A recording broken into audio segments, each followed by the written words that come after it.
Bismillahirrahmanirrahim. Alhamdulillahil karimil wahhab. Istafa min ibadihi hamalatil kitab wa wa'adahum ala jazilis sawab. Wassalatu wassalamu ala Rasulillahi sallallahu alaihi wasallam Sayyidina Muhammadin wa ala alihi wa ashabihi wa ulaika hum ulul albab. Assalamualaikum warahmatullahi taala wabarakatuh.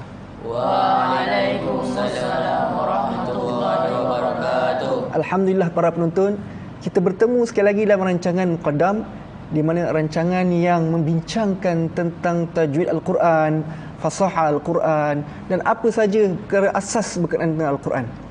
Jadi bersama saya dengan pada program hari ini iaitu adik-adik dari Ma'had Tahfiz ya, Akademi Iqra Al-Quran ya, dari Sungai Merab ya. Apa khabar adik-adik, semua sihat ya? Ya. Alhamdulillah. Jadi para penonton, apa yang saya harapkan setia bersama kami sehingga ke akhir rancangan. Dan insya-Allah sebelum kita mulakan pengajian kita pada episod kali ini, mari sama-sama kita angkat tangan, minta kepada Allah Subhanahu Wa Taala, berdoa agar Allah Taala berikan kita kefahaman yang mendalam, agar Allah Taala berikan kita kekuatan untuk terus istiqamah mempelajari Al-Quran. Insya-Allah sama-sama kita angkat tangan ya. Boleh melihat doa ini, teksnya di kaca TV kita. Bismillahirrahmanirrahim. Amin. Allahumma Amin. nawwir Amin. bil kitabi basari. Amin. Wa atliq bihi lisani. Amin. Washrah bihi sadri. Amin. Wasta'mil bihi jasadi. Amin. Bihawlika Amin. wa quwwatika. Amin. Fa innahu la hawla wa la quwwata illa bik. Amin. Ya arhamar rahimin. Amin. Alhamdulillahi rabbil alamin. Amin.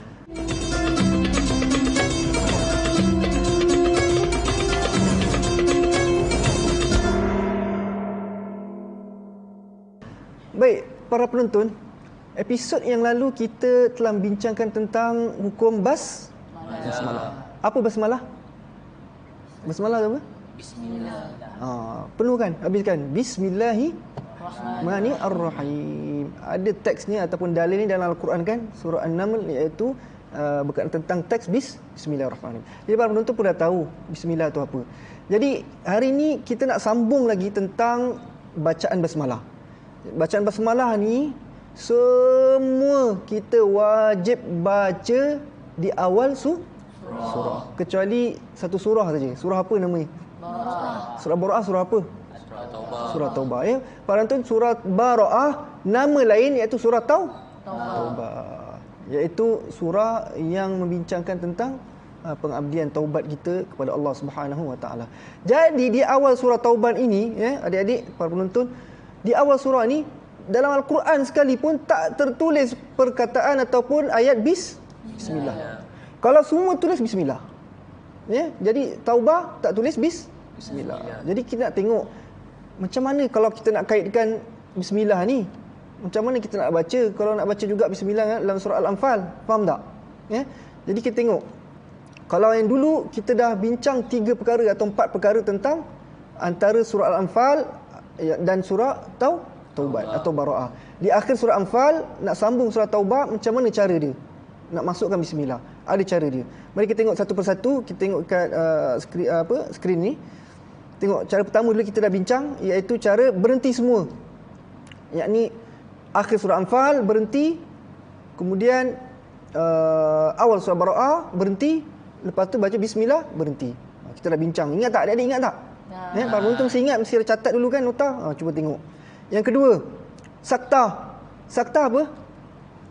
Ingat tak? Ada ingat tak? Saktah. Ingat? Para penonton ingat tak saktah? Saktah ni berhenti seketika dalam masa ataupun 2 harakat lah macam tu. Bukan 2 rakaat, 2 rakaat lama sekarang. 2 rakaat solat subuh kan, solat sunat lama.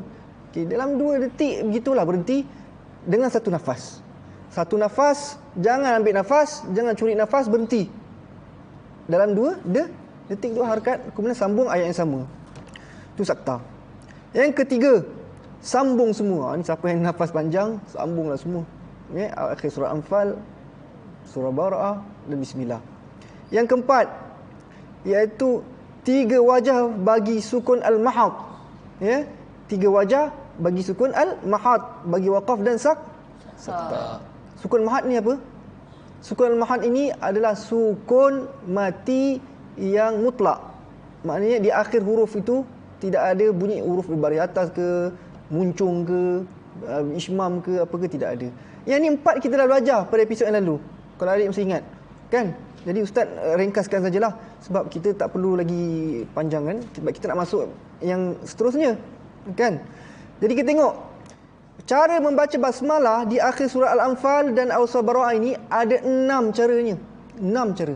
Jadi kita dah belajar 4. Hari ni episod kali ni kita nak sambung yang ke 5. Ni agak susah sikit ya para penonton, sebab dia libatkan sedikit sebutan ataupun praktikal bibir kita. Yang kelima ni ya, iaitu berkenaan tentang ismam. Apa dia yang kelima? Kita tengok. 3 wajah bagi bacaan ismam bagi waqaf dan sakta. Waqaf apa? Waqaf kita berhentikan bacaan dengan cara kita habiskan nafas, keluarkan nafas, dan kita berhentikan, putuskan suara. Nafas kita keluarkan, angin habis semua kita habiskan, suara kita putuskan. Itu waqaf. Kemudian kita sambung ayat lain. Itu waqaf. Kalau qata', kita berhentikan suara, berhentikan nafas dan tak ada lagi bacaan. Kalau waqaf, kita berhentikan nafas, putuskan suara, kemudian kita sambung lagi, ambil nafas baru. Itu waqaf. Faham ya? Baik. Sakta, tadi ustaz dah bincangkan, dah terangkan, iaitu berhenti seketika dalam satu nafas yang sama kan. Jangan ambil nafas baru dan jangan hembuskan nafas, jangan habiskan nafas. Tahankan nafas itu dalam masa 2 detik cukup, kemudian sambung ayat yang sama. Dan ini yang kita nak bincangkan. Jadi bacaan yang kelima ni, di antara Anfal dan Taubah ataupun Bara'ah, ada 3 wajah bagi bacaan ismam, bagi waqaf dan sakta. Apa itu ismam? Ismam tu apa? Ini ismam ni ada bacaan kita ya, dalam surah Yusuf ayat 11. Qalu ya abana ma laka la ta'manna. Ada boleh ismam ataupun raum. Kita tengok apa makna ismam. Dan sebelum tu kita tengok yang ke-6. Bacaan raum berserta qasar. Ini bacaan 6 di antara Al-Anfal dan surah Bara'ah. Baik. Kita tengok apa maksud ismam. Ismam, para penonton cuba tengok di skrin TV kita, iaitu memuncungkan 2 bibir. Mesti muncung. Cuba adik-adik muncungkan semua. Muncung. Itu ismam. Nanti dengan ada ruang di antaranya untuk melepaskan udara tanpa mengeluarkan suara selepas mematikan suatu huruf, untuk memberi isyarat bahawa baris asal huruf tersebut adalah dhamma, yang ini bahagian depan. Maknanya kita muncungkan bibir, pastikan tengah muncung tu ada ruang bulat kecil. Ya, ada ruang bulat kecil. Jangan tutup bibir tu, mesti ada ruang. Itu ismam, muncung, lepas tu ada ruang udara, dan kemudian mesti kita matikan dulu huruf sebelum, barulah kita muncungkan bibir. Jangan muncung masa kita mati kita muncung, tidak. Kita mati dulu huruf tu baru muncungkan. Contoh, la ta'manna. Itu dalam surah Yusuf. La ta'manna. Mati dulu baru muncung. Okay, cuba adik buat. La ta'manna. Cuba. La ta'manna. Mati dulu baru muncung. Jangan la ta'man, jangan terus muncung. Itu bukan ismam. Mati dulu baru muncungkan. La ta'manna. Cuba. La ta'manna. Ya, para penonton buat juga. Sekali lagi. La ta'manna. Cuba. La ta'manna. Jangan terus, jangan terus. Mati dulu. La ta'manna. Cuba. La ta'manna. Muncung. Begitu. Itu ismam. Ada dalam surah Yusuf. Jadi di antara Anfal dan Taubah pun ada juga. Nanti kita tengok macam mana cara dia. 3 wajah bagi ismam, bagi waqaf dan sakta. Kita tengok satu je dulu. Nampak? Kita tengok dulu surah Anfal, kita fahamkan dulu. Jadi para penonton boleh buka Al-Quran, buka surah Anfal dan surah Taubah, antara Anfal Taubah. Cuba tengok ya. Innallaha bikulli syai'in alim. Nampak? Kita tengok dulu awal surah Bara'ah, bara'atum minallahi wa rasulihi ila alladhina ahadtum minal musyrikin. Lepas tu bismillahirrahmanirrahim. Kemudian fasihu fil ardi arba'ata ashhur.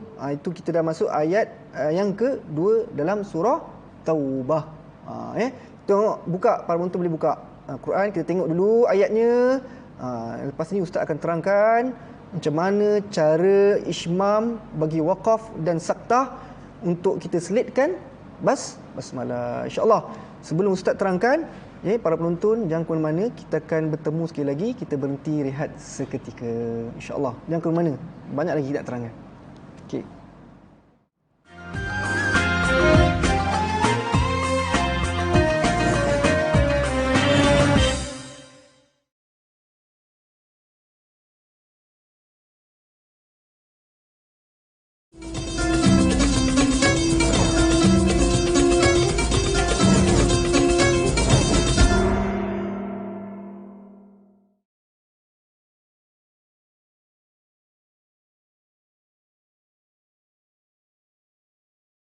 Alhamdulillah, kita kembali lagi dalam rancangan Muqaddam. Jadi tadi kita dah membincangkan tentang 3 wajah bacaan ishmam bagi waqaf dan sakta di antara Anfal, surah Anfal dan surah Taubah ataupun Bara'ah. Jadi apa yang dimaksudkan dengan 3 wajah? 3 wajah di sini maksudnya adalah kita boleh baca 2 harakat, boleh baca 4 harakat dan boleh baca berapa harakat? 6 harakat. Berapa harakat tadi? Yang pertama? 2, 4 dan 6. Ini maknanya 3 wajah. Jadi waqaf maknanya apa? Berhenti maksudnya? Putuskan suara, habiskan nafas, kemudian mulakan ayat yang baru dengan nafas yang baru. Sakta maknanya apa? Sakta berhenti dengan satu nafas. Berhenti seketika dalam berapa detik? Dalam 2 detik dengan satu nafas. Kemudian kita sambung lagi ayat yang seterusnya. Jangan habiskan nafas, jangan keluarkan nafas dan jangan ambil nafas yang baru. Itu sakta. Ishmam maknanya apa? Muncungkan bibir, pastikan ada udara yang keluar. Dan kita nak sebut ishmam ni mesti matikan dulu baru muncul. Jadi macam mana kita nak praktikkan dalam surah Al-Anfal dan Taubah ni? Jadi kita ambil satu wajah je, kita ambil 2 harakat saja, sama saja 4 harakat ke 6 harakat ke 2 harakat ke sama je. Begitu juga sakta, sama je. Baik, kita ambil satu contoh untuk waqaf dan satu contoh untuk sakta. Kita ambil 2 harakat contoh. Mesti apa? Matikan dulu baru muncul. Ni ishmam. Baik. Kita ambil yang waqaf 2 harakat. Bismillahirrahmanirrahim. Innallaha bikulli syai'in alim. Nampak tak? Lagi sekali. Innallaha bikulli syai'in alim. Mati dulu baru muncul. Kita waqafkan. Lepas tu masuk ayat yang baru, surah Bara'ah. Bara'atum minallahi wa rasulihi ilal ladzina ahadtum minal musyrikin. Berhenti. Ambil nafas. Bismillahirrahmanirrahim. Kan? 2 harakat semua ni.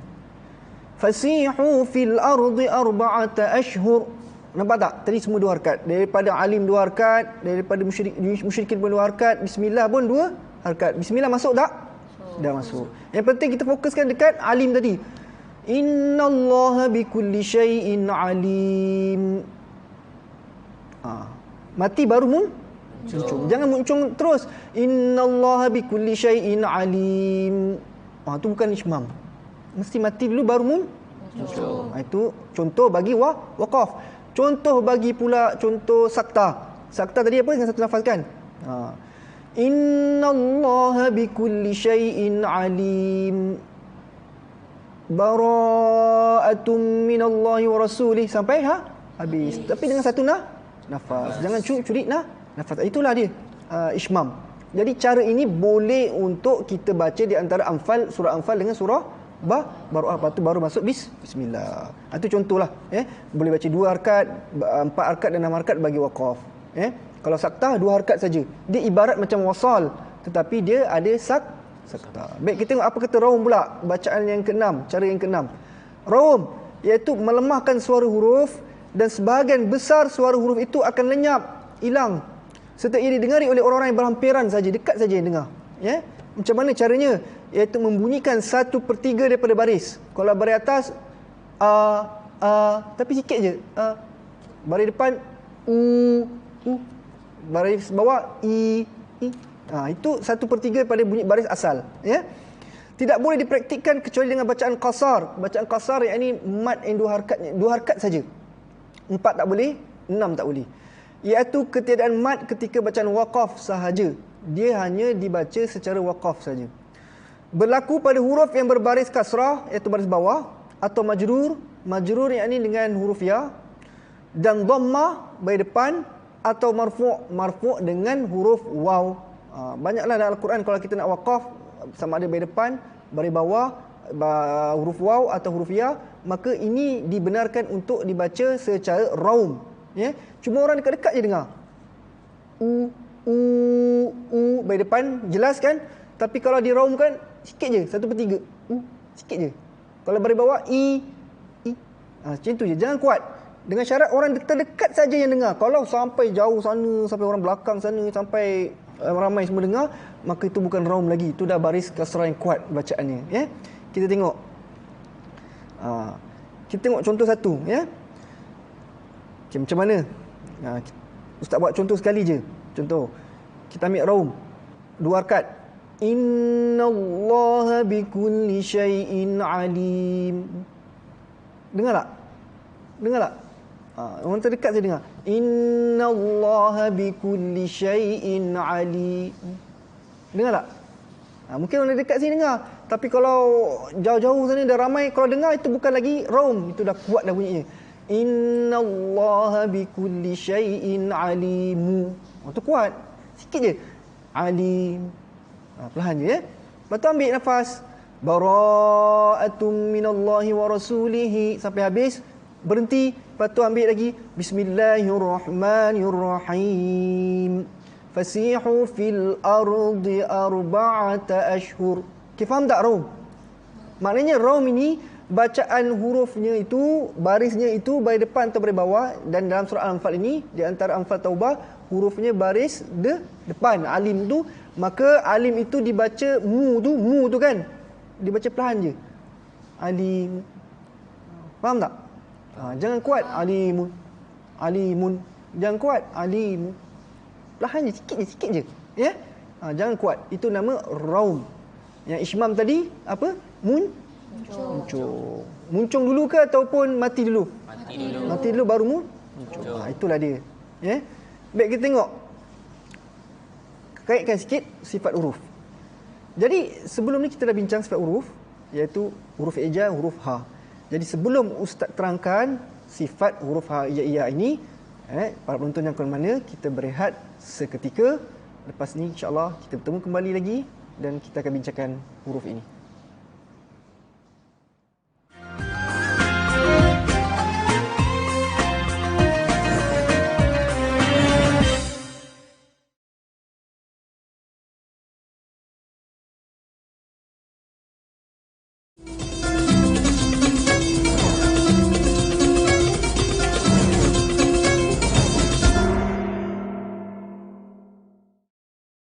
Alhamdulillah para penonton, kita bertemu lagi dalam rancangan Muqaddam. Jadi kita tadi dah bincangkan yang kelima dan keenam, cara bacaan basmalah di akhir surah Anfal dan awal surah maknanya sekaligus kita dah menamatkan 6 cara bacaan basmalah ni. Alhamdulillah rabbil alamin, ya. Jadi nak tak nak kita kena berlatih dan kena ulang kaji lagi sekali. Dia tak boleh selesai satu macam tu je kan. Lepas ni para penonton juga boleh buka nota balik dan boleh ulang kaji dan boleh berbincang dengan rakan-rakan, ya. Baik, seperti mana yang saya terangkan tadi, yang ustaz terangkan tadi, huruf ini iaitu huruf yang posisinya terletak di pangkal halqum. Di mana huruf yang terletak di pangkal halqum ini ada sifatnya yang tersendiri apabila kita nak sebutnya, nak bunyikannya. Iaitu huruf yang dimaksudkan ni adalah huruf ha. Ya, huruf ha. Ha simpul. Pangkal halqum ada 2 huruf. Ingat tak? Dulu kita belajar apa hurufnya? Ha dengan pangkal halqum. Ni pangkal, ni tengah, ni ujung. Pangkal halqum ni apa hurufnya? Huruf apa? Ha dengan hamzah. Jangan lupa tu. Hamzah dengan ha satu makhraj, iaitu di pangkal halqum. Baik. para penonton. Jadi kita dah bincang episod yang lalu iaitu sifat huruf ha. Sifat huruf ha ni dulu kita dah bincang iaitu sifat hamas. Kan? Iaitu angin keluar. Jadi sifat huruf ni dia ada macam-macam cara dia. Ada macam-macam dia punya sifat dia. Ada yang berkaitan dengan angin, ada yang berkaitan dengan suara, ada yang berkaitan dengan ketebalan, ada yang nipis, ada yang berhamburan, ada yang terpaksa panjang, macam-macam sifat dia. Jadi huruf ha ni ada 5 atau 6 sifat dia, iaitu sifat yang pertama al-hamas, al-hams. Yang kedua ar-rakhawa, kita tengok dekat skrin tu. Ketiga al-istifal, keempat al-infitah, kelima al-ismat dan keenam al-khafa. Jadi hari ni kita nak masuk sifat yang kedua iaitu rakhawa. Nampak? Rakhawa yang hitam tu. Jadi kita tengok apa maksud rakhawa. Rakhawa ialah lemahnya pegangan huruf pada tempat atau makhrajnya sehingga suara keluar bersama sebutan hurufnya. Jadi rakhawa ini, sifat rakhawa dia melibatkan suara, bukan melibatkan, memang semua sifat huruf ada suara. Nak bunyikan dia mesti suara ada. Tapi ini melibatkan suara. Apa maksudnya? Sama ada aliran suara itu terputus atau tertahan. Terputus atau tertahan aliran suara itu. Tersekat ataupun lepas laju je begitu. Itu. Kalau itu tersekat. Kalau itu berlalu lepas, itu namanya rakhawa. Baik, kita tengok. Lawan bagi sifat ni adalah syiddah. Iaitu tertahan suara. Di antara dua sifat berlawan ini terdapat sifat yang pertengahan iaitu nama sifat tawassut dan bainah. Nanti kita bincangkan tawassut dan bainah ni. Jadi kita hari ini nak fokus tentang rakhawa, iaitu suara kita terlepas. Huruf rakhawa di situ kita lihat tha, ha, kha, zal, ra, zai, sin, shin, sad, dad, dha, ghain, fa, waw, ha, ya. Tengok. Baik, macam mana? Ini salah contoh. Jadi nak sebut huruf hamzah ha ni, jangan sesekali kita sekatkan. Kita tak boleh baca tak boleh. Lepaskan dia.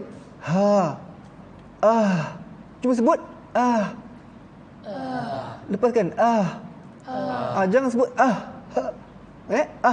Tak boleh. Jadi para penonton, begitulah sifat huruf ha. Jangan sekali kita sekat, maka kita alirkan suara kita dengan laju tanpa ada kesusahan dan sekatan itu. Jadi insya-Allah para penonton, kita akan bertemu lagi nanti dalam rancangan akan datang. Kita akan bincangkan lagi sifat ini dan ilmu-ilmu yang lain. Insya-Allah kita bertemu lagi. Wassalamualaikum warahmatullahi taala wabarakatuh. Waalaikumsalam warahmatullahi wabarakatuh.